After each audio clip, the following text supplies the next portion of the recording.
This film is based on an actual incident that occurred during the Vietnam War.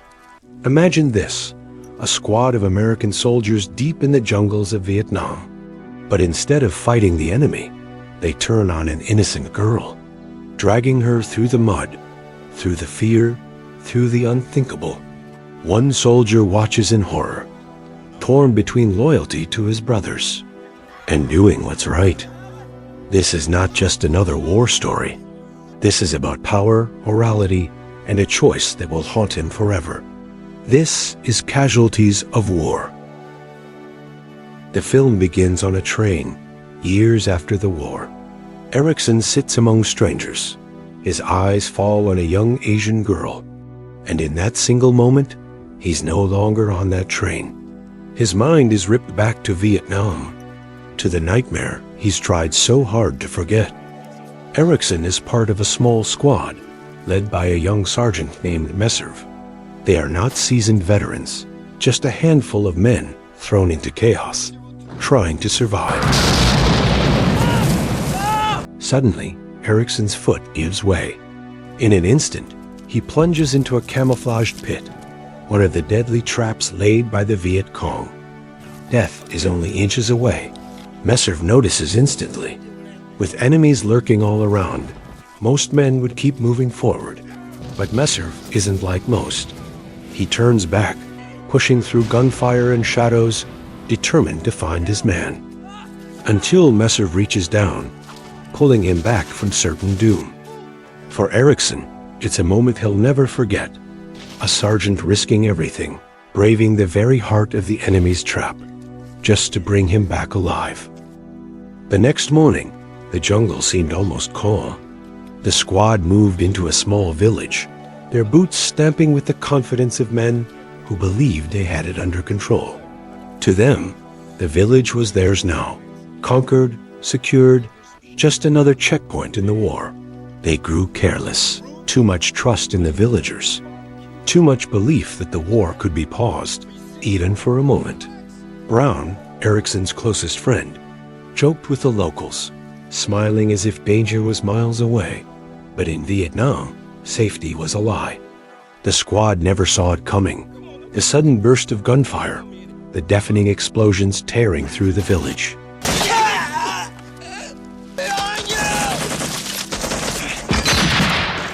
Panic swallowed their confidence in seconds. And then Brown was gone.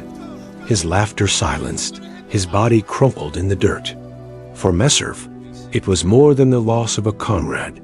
It was the shattering of innocence. Back at the base camp, the squad carried more than just fatigue. They carried rage.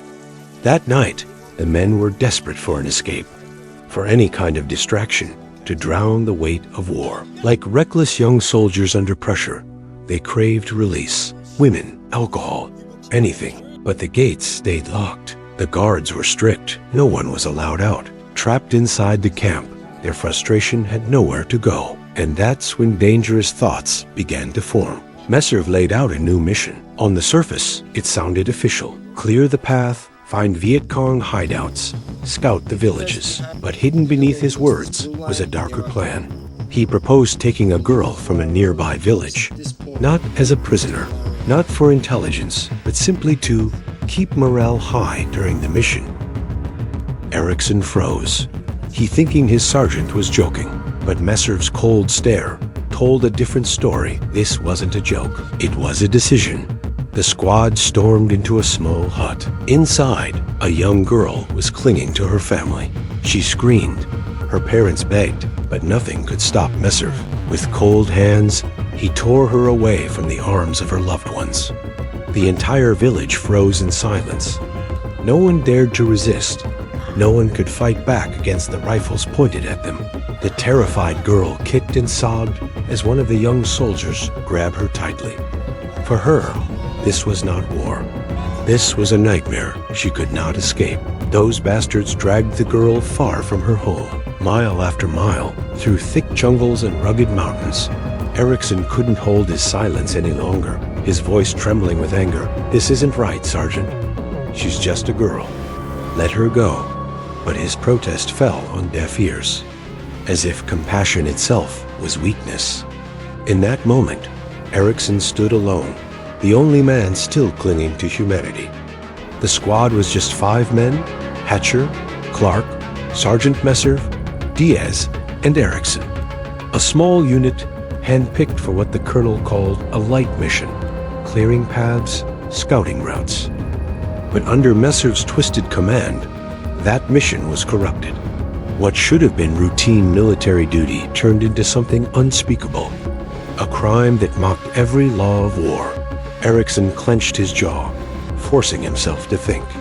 If there was a way, if there was even the smallest chance, he would find it. He would find a way to free her. The girl, terrified and trembling, was dragged along. His so-called brothers in arms treated her like nothing more than baggage, and yet they thought of themselves as soldiers. The squad finally reached a rundown shack, nothing more than rotting wood and broken walls. But to them, this would be their checkpoint, their temporary base. The girl was dragged inside. For her, it was the beginning of something far darker. And Eriksson knew this was where the nightmare would truly begin. In that filthy shack, Sergeant Meserve barked his orders. The girl was no longer a prisoner. She was their plaything. Eriksson stood firm, his voice calm but unyielding. "No, I won't do it. This is wrong." Meserve's grin twisted into venom. "You're a coward, a damn pussy." Tension rising like smoke, but Eriksson didn't flinch. He'd rather be branded weak than stain his soul with a crime he could never wash away. Meserve closed in on the terrified girl. Her muffled cries filled the shack, each sound cutting into Eriksson like a blade. Every second felt like a lifetime. The shack reeked of sweat, fear, and shame. Eriksson's chest heaved, not from battle, but from the war within himself. The nightmare deepened. One after another, Clark, Diaz, and Hatcher followed Meserve's lead.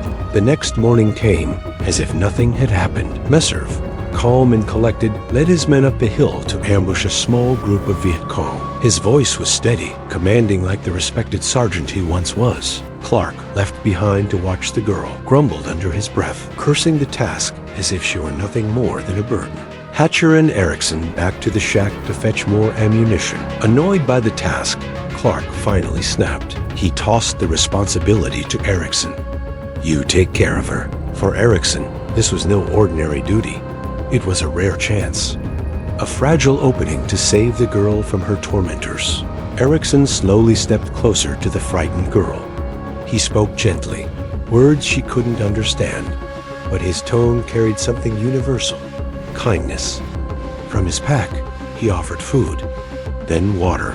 Small gestures, desperate attempts to win her trust. Her eyes, filled with terror, began to soften. For the first time, she saw not a soldier, but a human. Eriksson pointed toward the jungle, urging the girl to follow him. But Meserve, sharp and suspicious, wasn't blind. He ordered Clark to head back.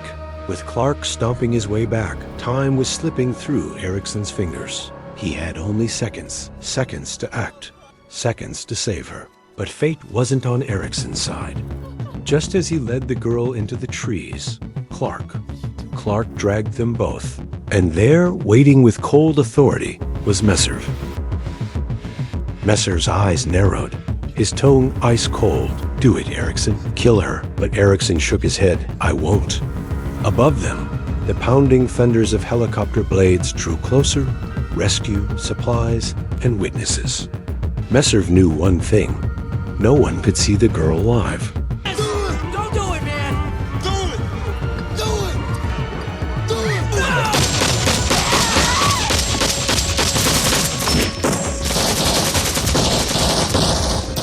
Eriksson revealed their hiding spot. Gunfire erupted instantly, Viet Cong soldiers swarming the jungle. Amid the chaos of gunfire, Clark turned his weapon, not at the enemy, but at the girl. The girl stumbled forward, her body drenched in blood, and then, in one merciless moment, Meserve ended it. She fell into the ravine. By the time the American helicopter descended, his secret was buried with her. To the outside world, nothing had happened here. But Eriksson knew the truth would haunt him forever. Eriksson woke up at the camp, but his mind still trapped in the jungle. He prepared to report what had happened, but Clark warning him to stay silent. When Eriksson finally stood before Lieutenant Riley, he expected justice. Instead, Riley brushed it off, his words rambling, his tone dismissive, as if the horror Eriksson had witnessed was nothing more than a burden best left unspoken. Eriksson refused to let it die with Riley's indifference. He pushed further, bringing his case to Colonel Hall, the commander at the camp. Surely here, at the very center of authority, someone would listen. But Hall's response was even colder. The colonel silenced him, warning that such accusations could ignite an international scandal. The truth, once again, was buried, not for justice, but for politics. Silenced by his superiors, Eriksson soon realized the danger wasn't over. One night, as he sat alone, a grenade came crashing into his quarters. The explosion ripped through the silence. A clear message from his own brothers in arms: stay quiet or die. Eriksson knew exactly who had tried to kill him. This time, he wasn't afraid. Grabbing a shovel, Eriksson confronted his commander, his voice steady and unshaken. I told you, Jerry. You can silence me, but I'll keep speaking the truth, and I won't stop until the world knows what you've done. Broken and almost ready to give up, Eriksson found an unlikely ally, a military chaplain. Unlike his superiors, the pastor listened. He didn't dismiss Eriksson's pain, didn't silence his truth. Instead, he reached out with a lifeline, connecting Eriksson to the military court, where justice might finally have a chance.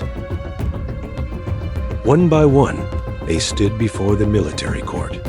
Clark, Hatcher, Diaz, and finally Sergeant Meserve himself. Each man faced judgment for the atrocities they committed, sentences ranging from 8 years behind bars to life in prison.